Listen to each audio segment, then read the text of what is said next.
Hey guys, and welcome back to Lost Bits, the series where we explore the unused, altered, and unseen content in gaming.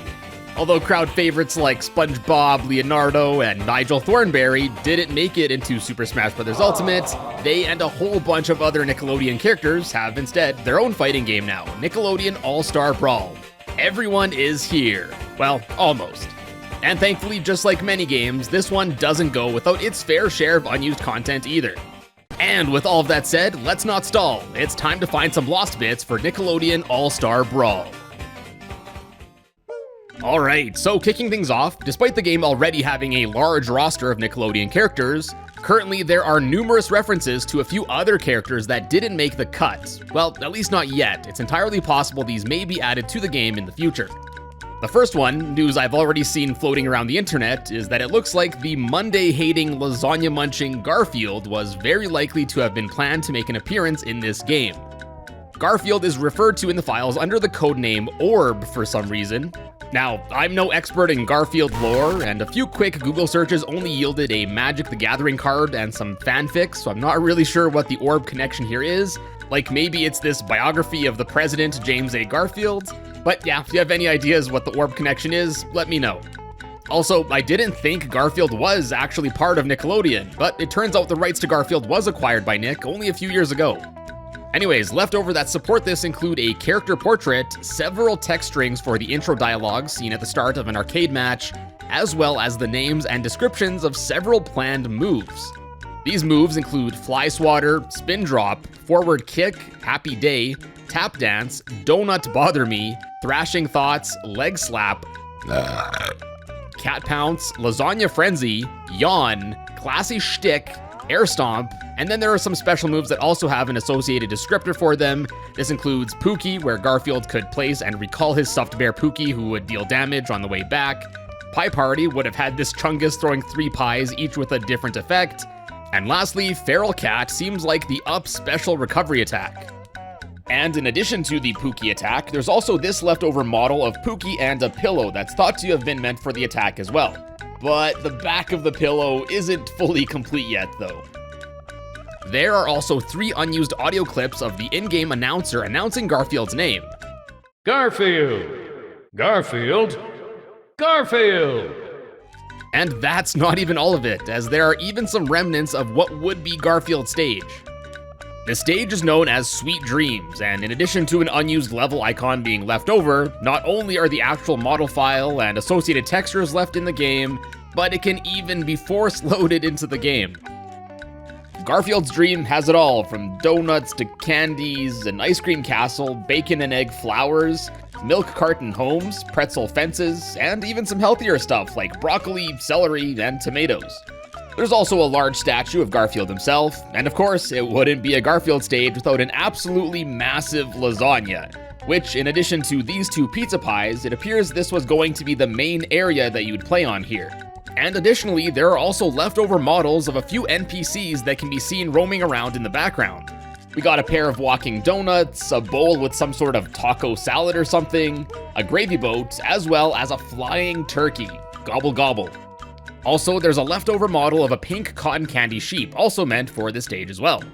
There's also some concept art left in the files for the stage for the NPCs, some of the background stuff, Pookie, the Garfield statue, and a hot dog boat I also assume for this stage. Honestly, this stage looks really good, and just based on how complete it appears here, I think it's very likely this will get added eventually. The next currently unused character is none other than Shredder from the Teenage Mutant Ninja Turtles series. And this time, Shredder here is referred to in the game files as Cheese, and for this one, I can put 2 and 2 together. Just like with Garfield, Shredder also has a character portrait, announcer voice clips. Shredder! Shredder! Shredder! A whole list of arcade mode text openings, move names including alternating arm slash, spinning shred, whirling blades, uppercut, sliding uppercut, electric hold, lightning strike, cross slash, zap strike, sword slash, spear flurry, takedown, and then special moves with descriptions, supercharge, slash burst, and slashing whirlwind. There's no dedicated unused stage for Shredder here though, as I guess he would have just been paired up with any of the already existing 3 TMNT stages. Based on all this stuff being relatively intact, let alone still left in the game's files, not including Garfield or Shredder was likely either a last-minute decision, or we'll see them get announced as an addition to the game in a future update or DLC pack. Only time will tell. There's one more character that's likely to have been planned, and that's Rocksteady, also from the TMNT series. Referred to in the files as Hunter, there's yet again another currently unused character portrait for him, as well as more announcer voice lines. Rocksteady! Rocksteady! Rocksteady! But unlike the other two, Rocksteady doesn't have any text strings left over for his moveset, so he doesn't seem to be as developed as Garfield or Shredder. Then next, although not unused characters, there are actually currently unused alternate costumes for several of the characters in the game. This includes Dark Danny Phantom, Spongebob with Smitty Werben Jaegerman Jensen's drinking hat, Nigel in his cool explorer getup, Patrick with a cowboy hat, I guess, maybe a reference to the Dirty Dan bit in the Survival of the Idiots episode, a super cool monochromatic shaded skin for Leonardo and Mikey, a throwback to the original 1984 TMNT comic, April in a green jumpsuit, and more. It should also be noted that currently only Cora, Toph, and Oblina don't have alternate costumes left over in the game. It's honestly kind of strange that currently there aren't any alt costumes in the game, even if multiple players choose the same character, making it a bit tougher sometimes to tell the characters apart. Like, they don't even get shaded differently or anything. But since these costumes are all essentially ready to go, I'd be surprised if we don't see them added in the future. And as much as I'd like to hope these get added in a free update or they become free unlockables or something, there's also some currently unused graphics pertaining to what looks like a costume shop, as well as some coding referencing purchasing cosmetics, so it's likely these will be added as microtransactions. Then, although not an unused alt costume, but while we're talking about these models and such, there's also a leftover model of Patrick getting stuck in his tuba.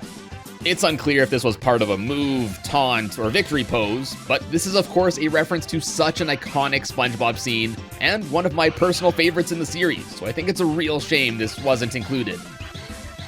So I mentioned a few of the unused announcer clips earlier, but it turns out there are actually a whole bunch more left over unused in the game, potentially also hinting at more characters, or alt skins, that could be added in the future. There's nothing really else to support their future inclusion, so at the very least, these lines were recorded now, just in case these characters do end up getting added someday later. Anyways, for each character, just like I showed earlier with the other unused characters, there's a regular announcement, one less enthused, as well as one more excited. In the interest of time, I'll only be playing the most excited announcer clips, but as always, if you want to listen to them all, I'll have the link to the Cutting Room Floor page down in the description below.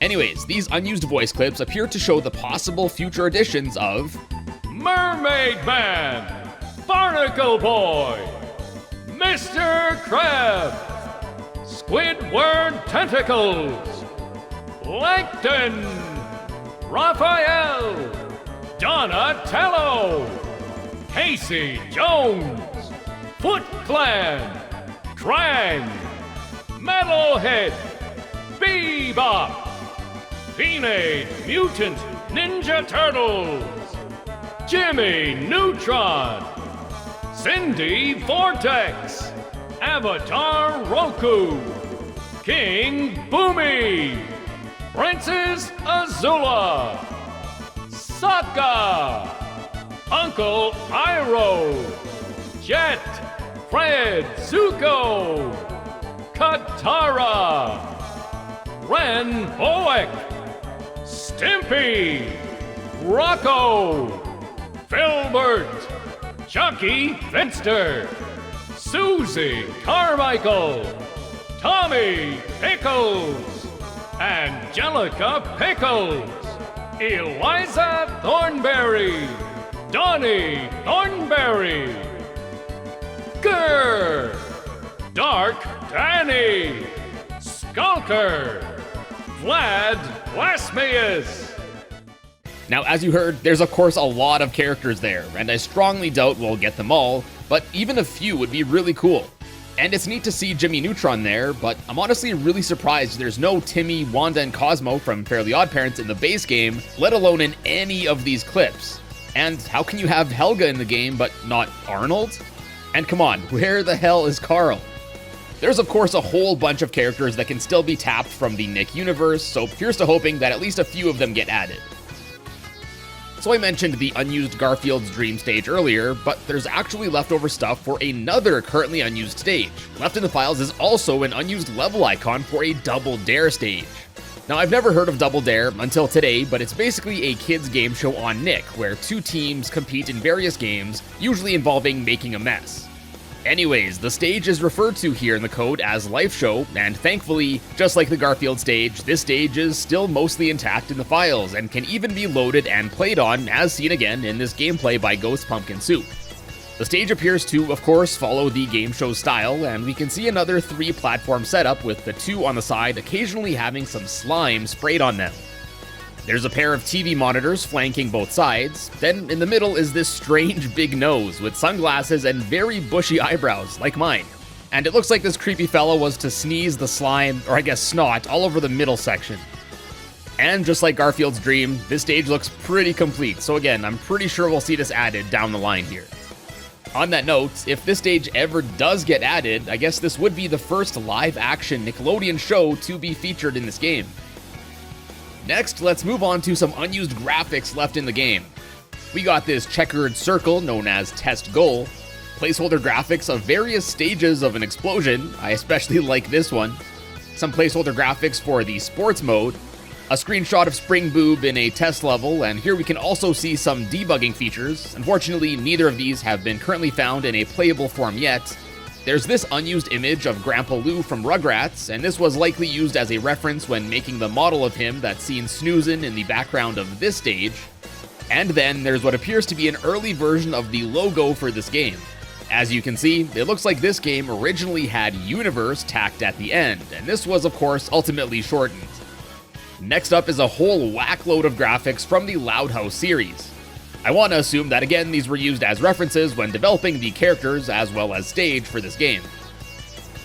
Similarly, there's this graphic titled Alien Ships the Tallest Aniv, and this graphic appears to have frames of a scene of the almighty tallest from Invader Zim. It looks like this graphic and these scan lines do go on to be used in the Invader Zim stage, and I guess based on the name of this file, the rest of these were used to test either this screen or one of the others that pops up here from time to time.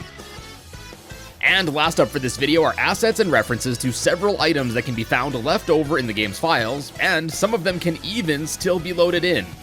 We got this lawn gnome item, which I guess as a placeholder uses this box with a very basic chain thing drawn on it, and it creates a beam between the item and user, which damages anyone in between. There's Sokka's boomerang, Arnold's boombox, which results in the placeholder explosion graphic when thrown, Sandy's rocket, a treehouse platform kit, which basically lets you throw up a bunch more platforms. There's this incredibly detailed Squidward's clarinet, which spawns in musical bubbles that deal damage to other players. A D20 or 20-sided die that when thrown shows a number, and I guess the higher the number, the more damage it does. And here we can see a few more of the placeholder explosion graphics that I mentioned earlier. A placeholder Krabby Patty, the Fenton thermos, which when thrown spawns a very basic placeholder ghost. A helicopter item that literally just says helicopter on it, guess you'll have to take its word for it. And this was actually going to be the Turtles blimp item, which I guess was repurposed into April's moveset. Then similarly, there's Reptar's toy car, which kinda acts like a shell from Smash Bros, and there's also this concept art for it, so I guess this is what it was planned to actually look like. There's a ukulele item that doesn't seem to do much anymore, but play a little jingle, and I think I'm going crazy with all the Deltarune stuff lately, but the second part here sounds like the start of Megalovania. Next, there's Log from Blammo that appears as a barrel, very similar to how they are seen in Super Smash Bros. Tommy's Ball, which despite being seen in the sports mode, here again defaults to the barrel. An Explosive Pie. An Anchor, which appears as an anvil, which is basically just a heavy throwable object. There's this Stink Cloud item, which moves around and damages anyone in its radius. This Suck item that appears to be the Suck-O-Matic from Rocco's Modern Life, and this item, as you'd expect, kinda just sucks everyone in. There's a Caution Slippery sign that doesn't really seem to do much. And lastly are several placeholder items that the developers took the time to add some goofy faces to. We got a Moon item with this guy looking pretty uncomfortable. Then basically the opposite is a Sun item that looks hella comfy and cool with some shades. Sleeper, honestly the funniest item so far. It starts off sleeping and then wakes up when picked up and will literally scream in a way that I find hilarious. Scream, scream, scream, scream. And lastly, adding to the things borrowed from Super Smash Bros. Is the bumper item, only this one has this little guy, giving it more charm. It functions exactly like the bumpers in Smash do, and I gotta say, I really love these faces on these items. Additionally, there's also leftover coding in the game that shows a scrapped option to be able to toggle item spawn frequency and such, and this too can be forced into the game. Now, some of these items appear to have been re-implemented into other stuff, such as Danny Phantom using the Fenton Thermos, or Tommy's Ball being implemented into the sports mode, but them being part of the item selector menu, and let alone having coding that still lets them be playable in the game, I think there's a very strong case that they were once items rather than just part of a given character's moveset or whatever. In fact, in case you were missing the announcer calls from earlier, there's actually a whole bunch of announcer calls for each of these items left over as well. I guess maybe from an old plan to hear this after unlocking the item or picking it up in a match. Just like with the characters, here each of these items has at least 3 different announcer clips, so in the interest of time I won't be playing all of them here, but here are a few examples. A criminally underrated weapon. Get ready for some painful tunes. Beware the ghosts. Hey, I wanted one of those as a child. But back to the graphics, obviously most of the graphics for these items appear to still be in a placeholder stage in development, so I guess either they stopped developing them early in development and repurposed them into the movesets for a few characters or the other modes, and I guess others could still be a work in progress and just weren't ready for release, but might be added in the future. I guess only time will tell, but I'm certainly hoping that items do get implemented into the game. It would really shake things up. And that's about it for Nick All Star Brawl, at least for now. I'm sure more stuff will get added and or taken away in future updates, but till then, I hope you enjoyed this video. Also, just want to give a quick shout outs to both Nervatel and Ghosts Pumpkin Soup, who were absolutely paramount in making this video possible. If you enjoyed this video, be sure to check out some more of my lost bits, and as always, thank you all so much for tuning in, and I will see you in a bit.